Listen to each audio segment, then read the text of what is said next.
Section 7.2, Ionic Bonds and Ionic Compounds. Here's the objectives, which you should put in your notes.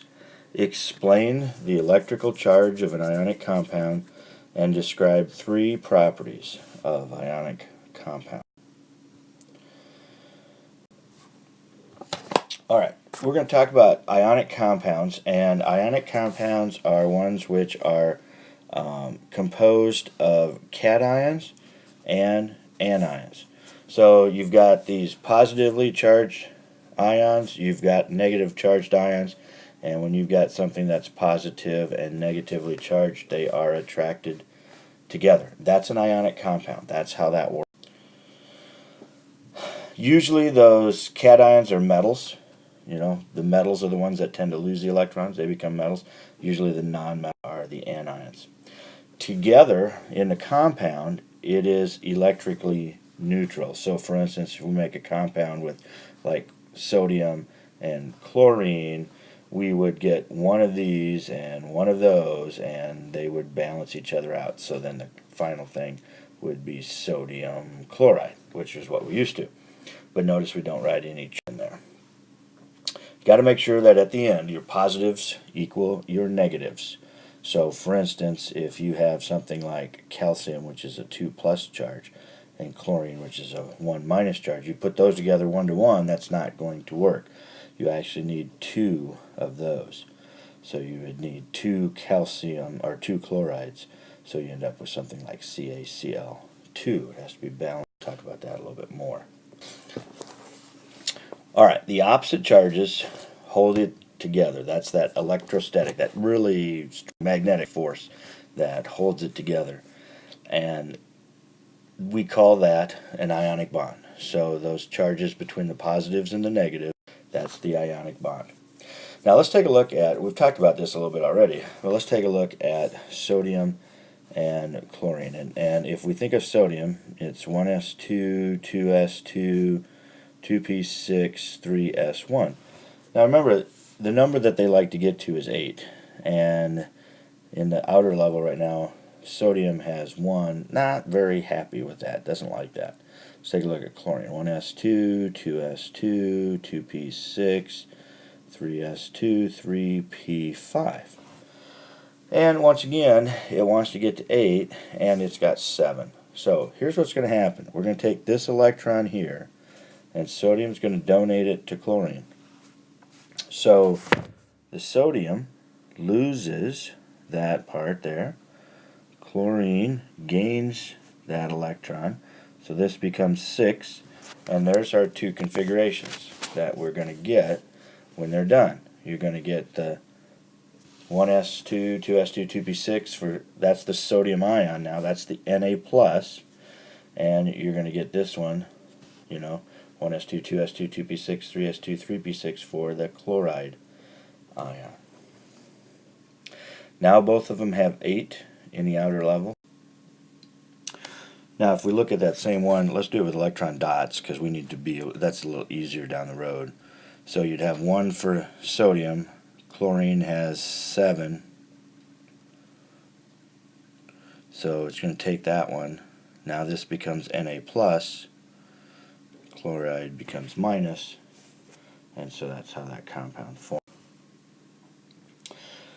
Alright, on aluminum, let's do this. We'll take a look at the configuration first, and we've got configuration for aluminum 1s2, 2s2, 2p6, 3s2, 3p1.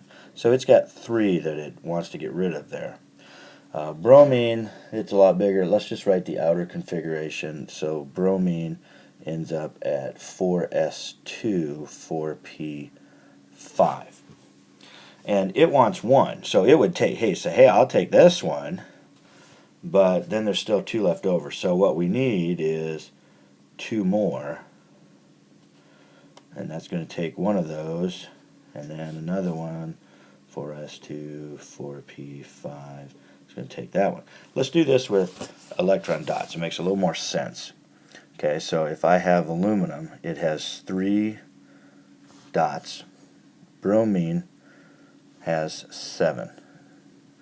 Don't have much room to write here. 1, 2, 3, 4, 5, 6, 7. So it'll take that one, and that one would be happy, but that's not enough. So, there's going to be another bromine running around. It's going to have 1, 2, 3, 4, 5, 6, 7. It'll take that one, and then there's going to be another bromine running around. 1, 2, 3, 4, 5, 6, 7. It will take that one. So that's kind of how that works.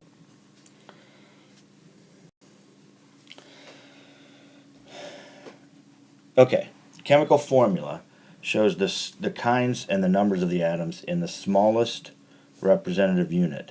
In other words, if we're talking about something like NaCl, that's the ratio, and that's the smallest unit that you have when you have a salt crystal. But, there's going to be billions and billions of those together, but that's the representative unit that you have. It's always going to be a whole number. It's always going to be, the lowest ratio you can have. So, 2 to 2 would be the same as 1 to 1, but we're always going 1 to 1 because that's the lowest one. And this is important. Do not write the charges. Okay? So when we write sodium chloride, we don't write Na plus Cl minus. Not right. I would count it wrong. Okay? So if we were going to write the formula for magnesium chloride, we would magnesium loses 2 electrons, becomes 2 plus.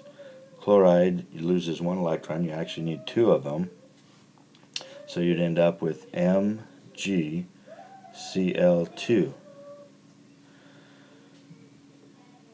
Aluminum bromide, we did just a little bit ago, was AlBr3.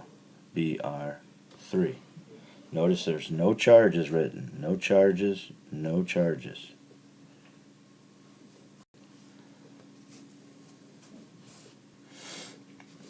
Alright, so I want you to predict the formulas for these. So stop the video and see if you can figure this one out. Okay, so potassium has 1 electron dot, group 1a. Oxygen has 6. So, you can do that, and then the potassium's happy, but oxygen's not, so we need another one. It's going to go like that, and we end up with K2O.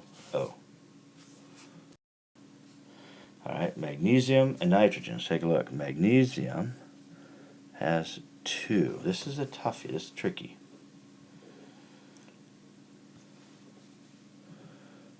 Nitrogen has 5. So it says, hey, I'll take those 2. And then magnesium's happy, but nitrogen's still not happy, so we need another magnesium with 2 more. So give it there, but now the nitrogen's happy, but not the magnesium, so get another magnesium in here, 5. So it'll take that one. Now the magnesiums are happy, but not the nitrogen, so we need another magnesium with 2 more. It'll go there, it'll go there. Now they're both happy, and we would now get Mg 3 and 2 for our formula.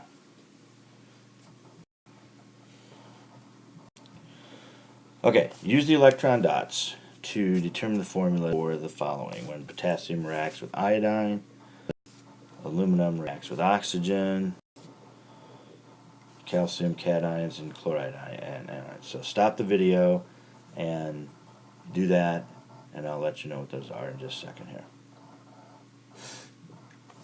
Okay, so first one would be Ki. The next one would be Al2O3. And the last one, CaCl2. If you've got any questions on those, make sure you bring that up in class tomorrow.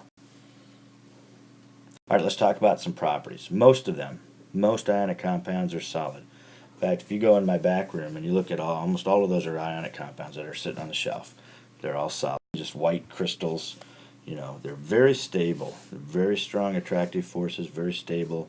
And because of those strong attractive forces, they have a very high melting point.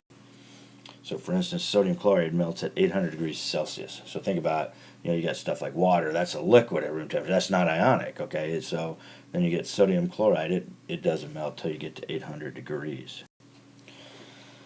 All right, the next thing, not probably the major thing of this whole section, but just kind of a minor part of this, is something they call the coordination number.